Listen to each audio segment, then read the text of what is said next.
Hi hello welcome to Yamini's kitchen. இன்னைக்கு யாமினிஸ் கிச்சனில் வந்து பாதாம் கீர் பண்ண போகிறேன். பாதாம் கீர் பண்ண வந்து 200 கிராம் பாதாம் எடுத்திருக்கேன். அதை வந்து தண்ணியில் ஊற வச்சு தோல் எடுத்து வச்சுருக்கேன்.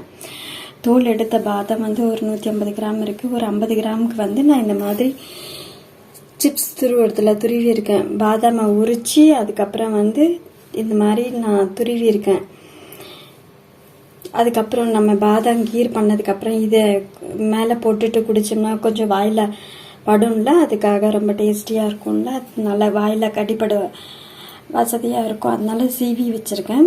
இது வந்து கொஞ்சம் பாலில் சூடான பாலை வந்து குங்குமப்பூ போட்டு கரைச்சி வச்சுருக்கேன். ஒரு 200 கிராம் சுகரை எடுத்து வச்சுருக்கேன். இப்போ வந்து பால் வந்து 1.5 லிட்டர் எடுத்துருக்கேன். 1.5 லிட்டர் நல்லா கொதிக்க வச்சுருக்கேன். பாலை வந்து ஃபுல் க்ரீம் பால் தான். இதை வந்து நான் அரைச்சிக்க போகிறேன். ஒரு மிக்ஸி ஜார் எடுத்து அரைச்சிக்க போகிறேன்.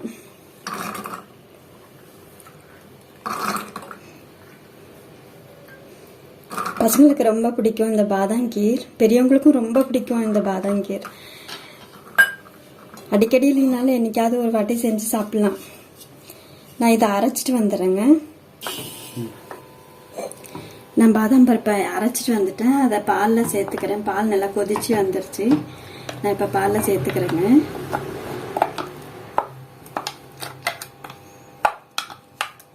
நல்லா ரிச்சாக இருக்கும்.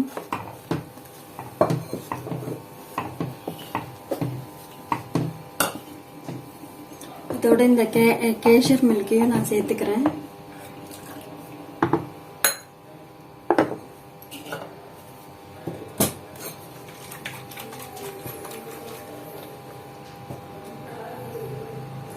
கேஷர் மில்கையும் சேர்த்துக்கிறேன். இப்போ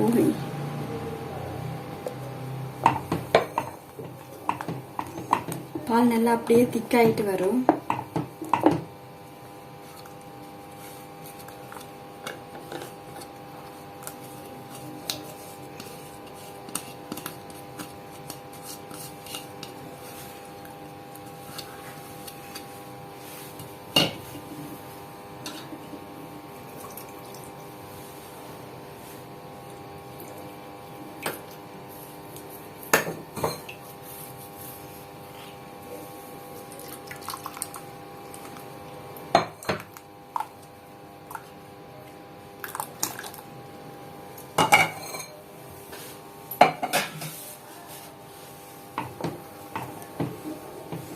நல்லா கலந்து விட்டுருக்கேன்.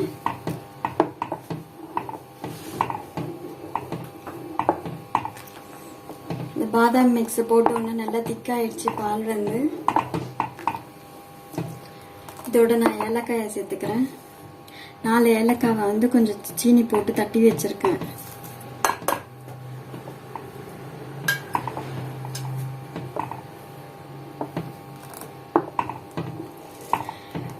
இரநூறு கிராம் சர்க்கரையை நான் கலந்துக்கிறேன். சர்க்கரை போட்ட பிறகு கொஞ்சம் லூஸ் ஆகும். இருந்தாலும் வந்து நம்ம இன்னும் கொஞ்சம் நேரம் கொதிக்க விடலாம்.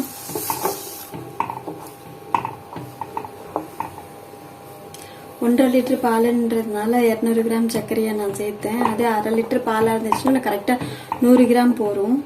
இப்போ இதை விட ஜாஸ்தியாக இன்னும் ஸ்வீட் விரும்புகிறவங்களா இருந்தால் இன்னும் கூட ஒரு 50 கிராம் சர்க்கரையை ஆட் பண்ணிக்கலாம்.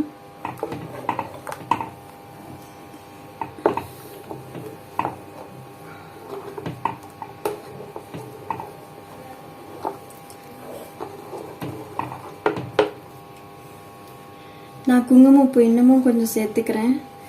ஏன்னா வந்து கலர் அந்த அளவுக்கு கம்மியாக இருக்க மாதிரி இருக்கு. அதனால நான் குங்குமப்பூவை சேர்த்துக்கிறேன்.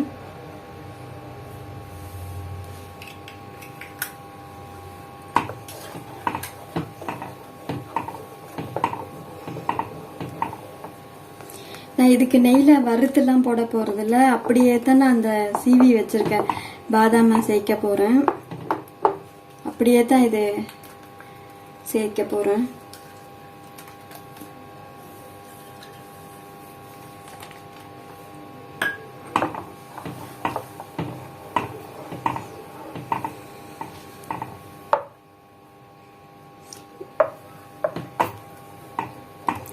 கலர் வந்து இன்ஸ்டண்ட்டாக வரணும்னா கொஞ்சம் கேசரி லிக்விட் கலர் யூஸ் பண்ணலாம். நான் எனக்கு வந்து அதில் விருப்பம் இல்லை.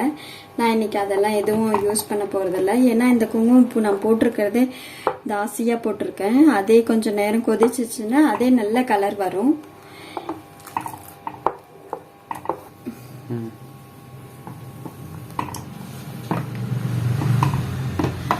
சீவி வச்சிருக்க மொத்த பாதாமையும் சேர்த்துக்கிறேன். நான் ஒரு 50 கிராம் கிட்ட வந்து நான் சீவி வச்சிருக்கேன். 150 கிராம் பாதாமை வந்து அரைச்சி விட்டுருக்கேன். 4 ஏலக்காய் வந்து ஃப்ளேவருக்காக அரைச்சி விட்டுருக்கேன். மற்றபடி 1.5 லிட்டர் பால், ஃபுல் க்ரீம் பால்.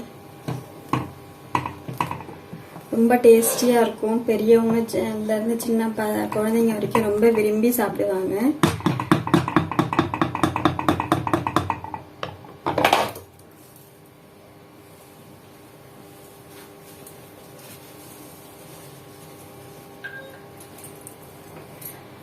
இதை சில்லுன்னு சர்வ் பண்ணா ரொம்ப டேஸ்டியா இருக்கும்.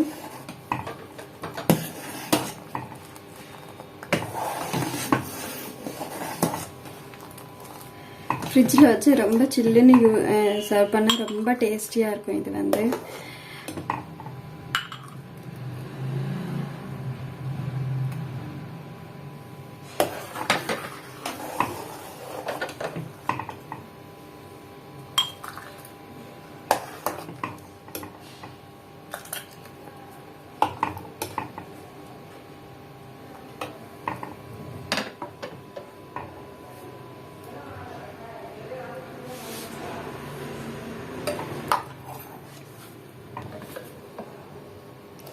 ரொம்ப ரேர் ஒகேஷ்னலாக என்னைக்காச்சும் செஞ்சு சாப்பிட்லாம். ரொம்ப நல்லா இருக்கும், டேஸ்டியாக இருக்கும்.